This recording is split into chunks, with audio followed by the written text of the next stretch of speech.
অবশেষে বহরমপুর শহরের মানুষ স্বস্তি পেল। কাঠফাটা রৌদ্রে যখন টেম্পারেচার প্রায় ৪৫ ডিগ্রি ছুঁই মানুষ দিশেহারা কি করবে, একটু গাছের তলার ছায়াতে গিয়ে জিরিয়ে নিচ্ছে, কেউ বা একটু নিজের বাড়িতেই এসিতে হাওয়া খেয়ে গরম থেকে বাঁচতে চাইছে। গরিব মানুষগুলো কেউ টোটো, কেউ বা রিক্সা চালিয়ে লেবার খেটে যারা চলছে, তাদের অবস্থাটা কি, সেখান থেকে আজ একটু হলেও স্বস্তি পেল বহরমপুরের মানুষ। সকাল 7:30 নাগাদ ঝমঝমিয়ে বৃষ্টি এলো। স্কয়ার ফিল্ডে যায় প্রাতঃভ্রমণকারীরা, তারা তাদের নিকটবর্তী ট্রেন চৌতারাতে আশ্রয় নিল। আর ওদিকে অনেকদিন বাদে মাঠে জল জমেছে, তাই যারা মাঠে ফুটবল খেলে তারা এই দিনটার জন্য মুখে হয়েছিল। বৃষ্টির মধ্যে তারা ফুটবল খেললো, তাদের খেলতেও ভালো লাগলো। আমাদের মনের মধ্যে জানান দিচ্ছে সেই দিনগুলোর কথা, যখন স্কুল পালিয়ে এই বৃষ্টির মধ্যে ফুটবল খেলতে যাওয়ার কথা বারবার মনে পড়ছে।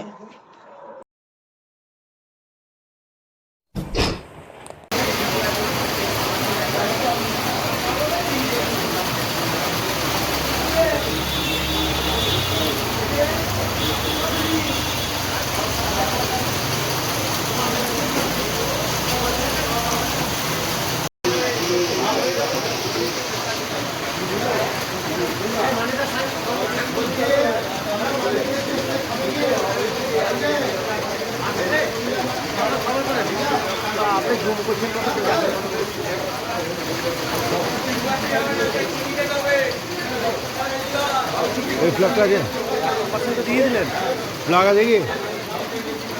ফ্ল্যাগটাও দেখা যাচ্ছে না। ওইটা তো খবর।